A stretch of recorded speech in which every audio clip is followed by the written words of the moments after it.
ये जो मजदूर है 40%, 10 साल के अंदर इस पर कोई काम वर्तमान सरकार ने नहीं किया।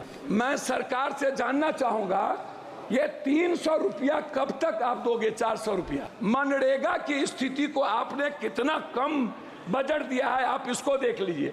श्री राजेश रंजन जी। श्री राजेश रंजन जी। अध्यक्ष जी, सभापति महोदय, बहुत बहुत धन्यवाद। मैं पहले कुछ वर्ल्ड इनक्वालिटी डेटाबेस का ताज़ा रिसर्च के मुताबिक भारत में असमानता अपने 100 साल शिखर से ऊपर पहुंच चुका है। भारत रिजर्व बैंक के गवर्नर रघुराजन कहते हैं कि भौतिक पूंजी पर जोर देने के साथ साथ मानवीय पूंजी के निर्माण पर ध्यान देने की ज़रूरत थी, जिसको नहीं दिया गया।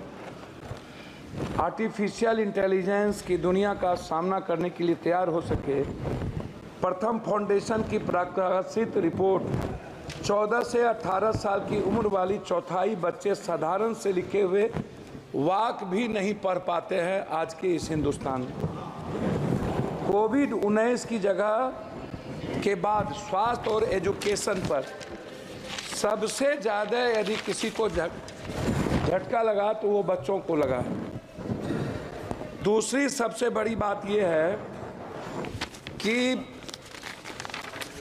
जो रिपोर्ट आई हुई है उसमें बहुत क्लियर है, यूपीए 2 से पीछे रह गए क्या?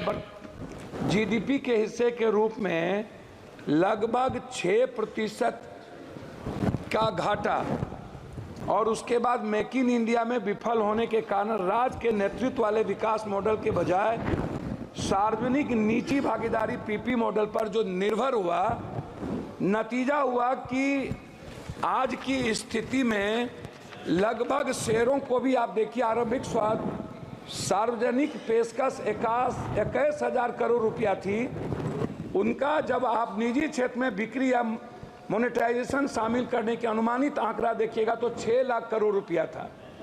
भारत के कार्यबल 20% ही औपचारिक रोजगार जुड़ा हुआ है। अंतर्राष्ट्रीय श्रम संगठन के ताजा आंकड़ों के मुताबिक लगभग 2000 में जहां देश में बेरोजगार में पढ़े लिखे नौजवानों की तादाद 54.2% थी, वो 2022 में बढ़कर 65.7% हो गई। उस तरह दुनिया के कारखानों में तब्दील करने की जो मेक इन इंडिया की सबसे बड़ी बात थी, जिसमें 25 अरब डॉलर मोबाइल इलेक्ट्रॉनिक्स वाली कंपनियों को दिया गया भारत सरकार के द्वारा युवाओं को आगे बढ़ाने के लिए, जिसमें 1.3% भी, ये आंकड़ा मेरा नहीं है, ये आंकड़ा भारत सरकार का है, वो स्थिति इसमें पैदा हो गई कि हमने यूथ को आगे नहीं बढ़ा पाया। लगभग 40% श्रमिक किसी क्षेत्र में काम करते हैं और केवल 20% ही विनिर्माण नौकरियां या आईटी जैसी व्यावसायिक सेवा में काम करता है। ये जो मजदूर है 40%, 10 साल के अंदर इस पर कोई काम वर्तमान सरकार ने नहीं किया। खास तौर पर अनुसूचित जाति एससी, अनुसूचित जनजाति एसटी, पिछड़ा वर्ग ओबीसी आरक्षण के संदर्भ में आप उठा करके देखिएगा, जितनी प्राइवेट नौकरियों की बात आई नियोजित, उस पर कभी भी आज तक सभापति महोदय निजी आरक्षण को लेकर के वर्तमान सरकार 10 सालों में कभी भी किसी भी बजट में प्राइवेट आरक्षण को लेकर एसटी एससी अत्यंत पिछड़े वर्ग के लिए जब आपने सरकारी नौकरी खत्म कर दी, उसी का एक हिस्सा है बजट में जो आया है ओबीसी वर्ग के लिए, जिनकी राह में कठिनाई, छात्रों की pre 210 crore, post matric 10 crore, लगभग 921 करोड़, छात्रवृत्ति नेशनल फेलोशिप 55 करोड़, विदेशी शिक्षा की सब्सिडी स्कीम 25 करोड़ तथा छात्रावास योजना पर 45 करोड़ रुपया के अनुमानित, मतलब 2024 के बजट अनुमान के पिछड़े वर्ग के छात्रों और अनुसूचित जनजाति की उच्च शिक्षा विकास के लिए योजना सरकार में बहुत कम घटा दिया एसटी एससी का और ओबीसी का। एक तरफ आप अत्यंत पिछड़ा ओबीसी एसटी एससी के आरक्षण को खत्म कर रहे हैं, एक तरफ उनकी इकोनॉमी को खत्म कर रहे हैं। विदेश जो एसटी एससी ओबीसी के बच्चे जा रहे थे उसके लगभग पैसे आपने 3 हिस्सा कम कर दिया। तो मेरा उसमें कहना बिल्कुल साफ है कि अध्यक्ष महोदय सबसे जो इम्पोर्टेंट था वो है, आप इसको समझने का प्रयास करिए, वो सबसे ज्यादा है एजुकेशन, हेल्थ, नरेगा, विडो।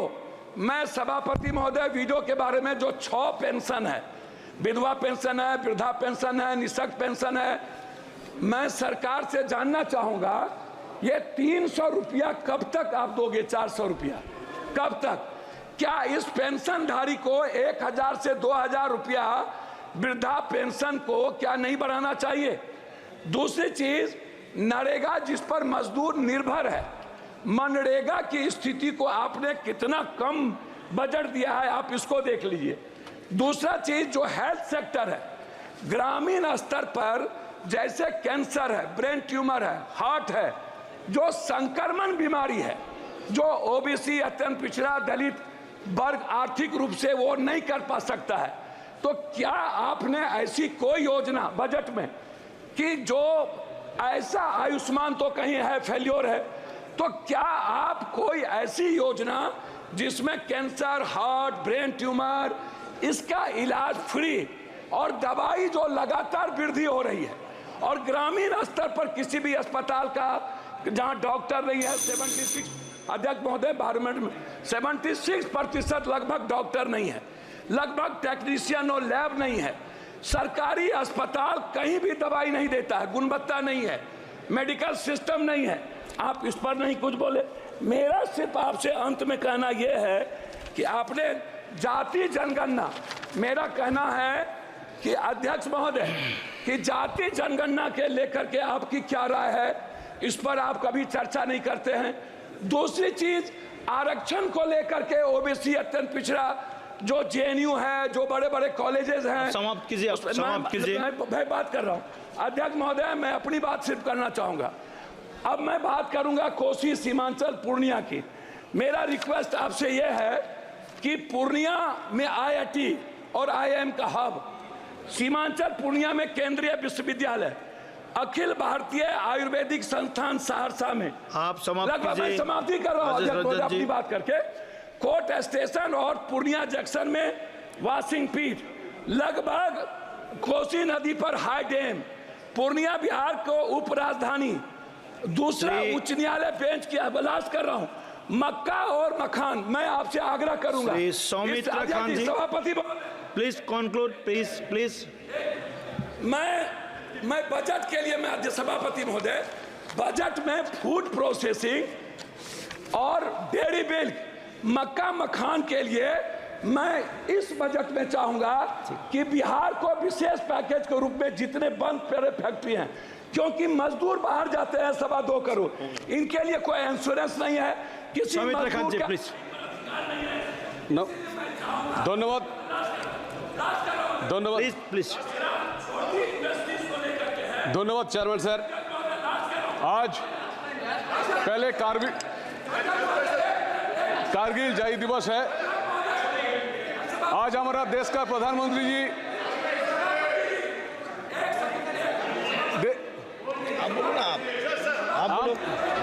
पहले धन्यवाद देना चाहता हूं, जहां देश का प्रधानमंत्री जी हमारा। एक सेकंड आप मेरा आग्रह 15 सेकंड में बोले, 15 सेकंड। मेरा आग्रह है अध्यक्ष जी, ये जो आप जैसे आंगनबाड़ी, रसोईया, आज कारगिल जय दिवस, ममता, आशा, नियोजित, संविदा, शिक्षा मित्र, मेरा 2 ही इसमें सबमिशन है।